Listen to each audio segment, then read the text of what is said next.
Hello friends, പുതിയ വീഡിയോയിലേക്ക് സ്വാഗതം. ഇന്ന് നമ്മൾ പോകുന്നത് ഹെസറഘട്ട ലേക്കിലേക്കാണ്. അപ്പം ബാംഗ്ലൂരിൻ്റെ ഏകദേശം 30 കിലോമീറ്റർ ചുറ്റളവിലുള്ള അല്ലെങ്കിൽ വീക്കെൻഡിൽ ജസ്റ്റ് പോയി വരാൻ പറ്റുന്ന ഒരു സ്ഥലങ്ങളിലൊന്നാണ് ഹെസറഘട്ട ലേക്ക്. അപ്പോൾ നമ്മൾ ഈ കാണുന്ന ഈ ഒരു സ്ഥലത്താണ് ഇതിൻ്റെ പാർക്കിങ്, ഇതിൻ്റെ എൻട്രൻസ് എന്ന് പറയുന്നത്. അപ്പോൾ ഇവിടെ 2-3 സ്ഥലങ്ങളിൽ നമുക്ക് 2-3 സ്ഥലങ്ങൾ വഴി നമുക്ക് ഇതിലേക്ക് എൻട്രൻസ് ഉണ്ട്. അപ്പോൾ അതിലൊന്നാണിത്. ഇതിൻ്റെ മറ്റ് ഭാഗങ്ങൾ 2 ഭാഗങ്ങളിൽ കൂടി നമുക്ക് നമ്മൾ വരുന്ന രീതി അനുസരിച്ചിട്ട് ബസ്സാണെങ്കിൽ അങ്ങനെ അപ്പോൾ 2-3 സ്ഥലങ്ങളിൽ നമുക്കിതിന് എൻട്രൻസ് ഉണ്ട്. പക്ഷേ ഇവിടെ നിന്നാണ് നമുക്ക് കൂടുതൽ നല്ലൊരു വ്യൂ കാണാൻ പറ്റുക. അപ്പോൾ ഈ ഒരു ലേക്കിനെ പറ്റി പറയുകയാണെങ്കിൽ ഞാൻ കൂടുതൽ ഇതിൻ്റെ ഹിസ്റ്ററി സംഭവങ്ങളൊന്നും പോകുന്നില്ല, ജസ്റ്റ് അറിഞ്ഞിരിക്കാൻ വേണ്ടിയിട്ടുള്ള ഇൻഫർമേഷൻ മാത്രം. അപ്പോൾ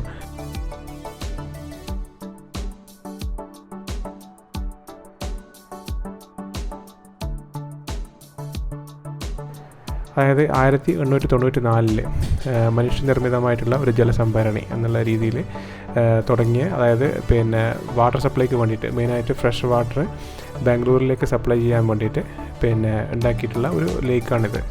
ഇത് അർക്കാവതി നദീൻ്റെ ഭാഗമായിട്ട് അതിലാണ് ഇത് നിർമ്മിച്ചിട്ടുള്ളത്. ഇവിടെ ഡാം സെറ്റപ്പ് സംഭവങ്ങളൊന്നും ഇതിലില്ല, ഇത് ജസ്റ്റ് ലേക്ക് മാത്രമേ ഉള്ളൂ. അതിൻ്റെ കൂടെ ഒരു പമ്പ് ഹൗസും കൂടിയുണ്ട്. അതായത് താഴത്തോട്ട് ഇതിനെ പമ്പ് ചെയ്തിട്ട്, അതായത് ഇതിൻ്റെ താഴത്തെ ഭാഗത്തായിട്ട് വേറൊരു ഡാം നിർമ്മിച്ചിട്ടുണ്ട്, അതായത് വെള്ളം സ്റ്റോർ ചെയ്യാൻ വേണ്ടിയിട്ട്. അപ്പം അവിടെ നിന്നാണ് സപ്ലൈ ചെയ്യുന്നത്. അപ്പോൾ ഇവിടുന്ന് ഏകദേശം ഈ ഒരു ലേക്ക് എന്ന് പറയുന്നത് ഏകദേശം 1110 ഏക്കർ, അതാണ് ഇതിൻ്റെ ടോട്ടൽ വിസ്തൃതിയുള്ളത്. ഏകദേശം 27.44, അതായത് 28 മീറ്ററാണ് ഇതിൻ്റെ ആഴം. അപ്പം ഇതാണ് ഇതിൻ്റെ ഒരു ബേസിക് ആയിട്ടുള്ള ഒരു ഐഡിയ. അപ്പം അതിനുശേഷം നമുക്കിപ്പോൾ ഇങ്ങനെ നടന്നു വരികയാണെങ്കിൽ ഈ ഒരു സൈഡിൽ നമുക്ക് ഒരു അമ്പലം കൂടി കാണാൻ പറ്റും. ഒരു ദുർഗാംബ ദേവി ടെമ്പിൾ എന്നാണ് ഇതിൻ്റെ പേര്. അപ്പോൾ ഇതിൻ്റെ ഏകദേശം സെൻട്രൽ ഭാഗത്തായിട്ടാണ് ഈ ഒരു അമ്പലം ഉള്ളത്. അതേപോലെ തന്നെ നമുക്ക് താഴോട്ട് ഇറങ്ങാനുള്ള സൗകര്യമുണ്ട്, കാല് കഴുകാനും ഇതിനൊക്കെ ആയിട്ടുള്ള സൗകര്യങ്ങളുണ്ട്. അപ്പം ഇത് ഏകദേശം ഏപ്രിൽ മാസത്തിലാണ് ഈ ഒരു വീഡിയോ ഷൂട്ട് ചെയ്തിട്ടുള്ളത്. അപ്പം സമ്മറിൻ്റെ ഭാഗമായിട്ട് വെള്ളം കുറവാണ്. അപ്പം സാധാരണ രീതിയിൽ മഴക്കാലങ്ങൾ കഴിയുകയാണെങ്കിൽ നമുക്ക് ഏകദേശം മോൾ ഭാഗത്ത് വഴി നമുക്ക് വെള്ളം കാണാൻ പറ്റും. അപ്പോൾ അതേപോലെ തന്നെ നിങ്ങൾക്ക് ഈ കാണുന്നതാണ് ഇതിൻ്റെ പമ്പ് ഹൗസ്. അപ്പം അങ്ങോട്ട് പ്രവേശനമില്ല. അപ്പോൾ ഇതിൽ ഒരു ഭാഗത്തായിട്ട് ഇതിൻ്റെ വാട്ടർ ലെവലും അതേപോലെ തന്നെ ഡീറ്റെയിൽസൊക്കെ മാർക്ക് ചെയ്തിട്ടുണ്ട്. അതേപോലെ തന്നെ ഇതിൻ്റെ ഉൾഭാഗത്താണ് ഇതിൻ്റെ മോട്ടറും കാര്യങ്ങളൊക്കെ ഉള്ളത്. അപ്പോൾ ഇതിൻ്റെ ഒരു ഭാഗത്ത് കാണാൻ പറ്റുന്ന ഒരു കാഴ്ചയാണിത്.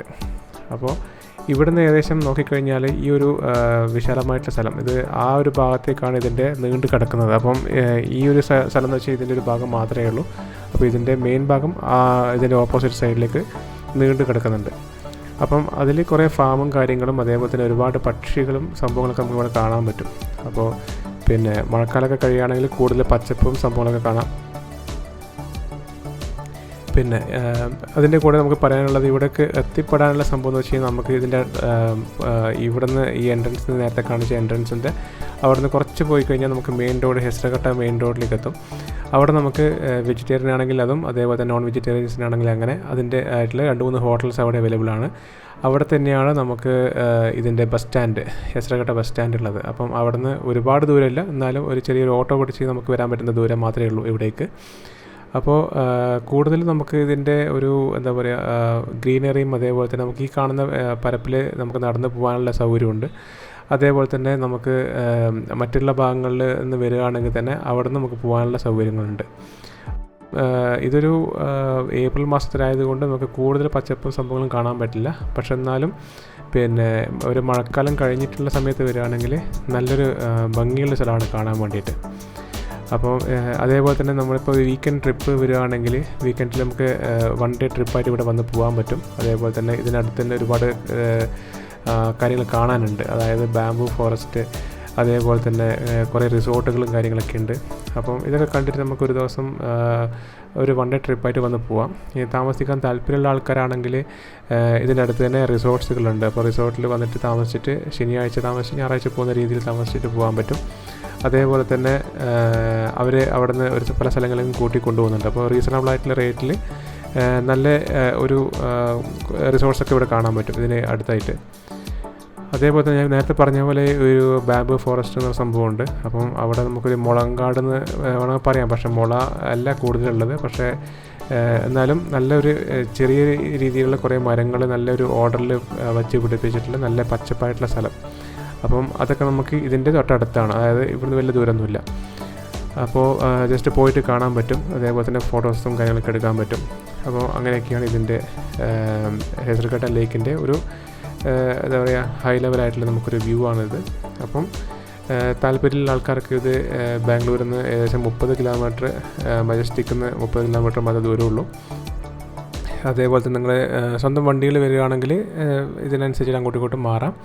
പിന്നെ ഇതിൽ ബസ്സിൽ വരുന്ന ആൾക്കാരാണെങ്കിൽ 251G ബസ് നമ്പറാണ് മജസ്റ്റിക്കിൽ നിന്ന് ഡയറക്റ്റ് ബസ് ഉള്ളത്, ഹെസർഗട്ട ലേക്കിലേക്കുള്ള ഡയറക്റ്റ് ബസ്.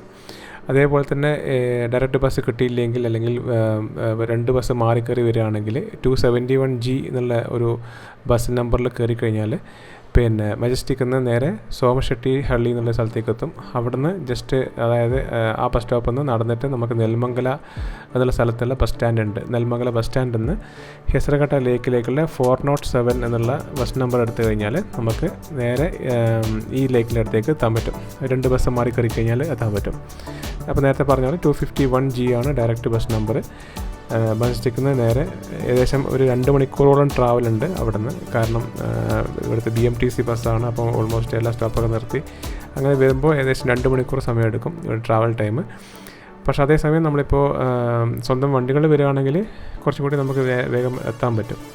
അപ്പോൾ ഏകദേശം ഒന്നുകിൽ രാവിലെ അല്ലെങ്കിൽ കുറച്ച് ഒരു വൈകിട്ട് ഉച്ചയ്ക്ക് ശേഷം വരുന്ന 3 മണിക്കൊക്കെ ശേഷം വരികയാണെങ്കിൽ നമുക്ക് സൺസെറ്റ് ഇത് കാണാൻ പറ്റും. അതേപോലെ തന്നെ നല്ലൊരു ഈവനിങ് വ്യൂ, നല്ല അടിപൊളി വ്യൂ ആണ് സത്യം പറഞ്ഞാൽ. അപ്പോൾ അതൊക്കെ നമുക്ക് എൻജോയ് ചെയ്യാൻ പറ്റും. അപ്പോൾ ഇതിൽ കുറച്ച് ഡ്രോൺ ഷോട്ട്സും കൂടി ഇൻക്ലൂഡ് ചെയ്തിട്ടുണ്ട്. അതായത് ഈ ഒരു ലൊക്കേഷൻ്റെ ചുറ്റും കാണുന്ന ഈ ഒരു ഭാഗത്തൊക്കെ നമുക്ക് പോകാൻ പറ്റുന്ന നടന്നു പോകാൻ പറ്റുന്ന സംഭവങ്ങളൊക്കെയാണ്. അപ്പം അതൊക്കെ കാണിച്ചുകൊണ്ടുള്ള ഒരു വ്യൂ ആണിത്. അതേപോലെ തന്നെ നമുക്ക് വെള്ളം കുറച്ചും കൂടി മുകളിലോട്ട് ഉള്ള സമയത്താണെങ്കിൽ കുറച്ചും കൂടി നല്ലൊരു ഭംഗിയുണ്ട്. അതേപോലെ തന്നെ ഇതിൽ ഇറങ്ങാനോ നീന്താനോ അല്ലെങ്കിൽ അങ്ങനെ സംഭവങ്ങളൊന്നും അനുവദിക്കുന്നതല്ല. അവിടെ നേരത്തെ ബോർഡ് കണ്ടിട്ടുണ്ടാവുമെന്ന് വിചാരിക്കുന്നു. അപ്പം ഇതൊക്കെയാണ് നമ്മൾ ഹെസർഗട്ട ലേക്കിൻ്റെ ഒരു ജനറലായിട്ടുള്ള കുറച്ച് ഇൻഫർമേഷനും അതിൻ്റെ കുറച്ച് വ്യൂ ആണിത്. അപ്പോൾ ഈ ഒരു വീഡിയോ നിങ്ങൾക്ക് ഇഷ്ടപ്പെട്ടിട്ടുണ്ടാവുമെന്ന് വിചാരിക്കുന്നു. അതേപോലെ തന്നെ ആദ്യമായിട്ട് കാണുന്നതാണെങ്കിൽ നിങ്ങൾ സബ്സ്ക്രൈബ് ചെയ്യുക, അതേപോലെ തന്നെ ഷെയർ ചെയ്യുക. കൂടുതൽ വീഡിയോസ് ഇനിയും വിത്ത് ഡ്രോൺസ് വരുന്നുണ്ട്. അപ്പം എല്ലാവരും സപ്പോർട്ട് ചെയ്യുക. അപ്പം താങ്ക്സ് ഫോർ വാച്ചിങ്.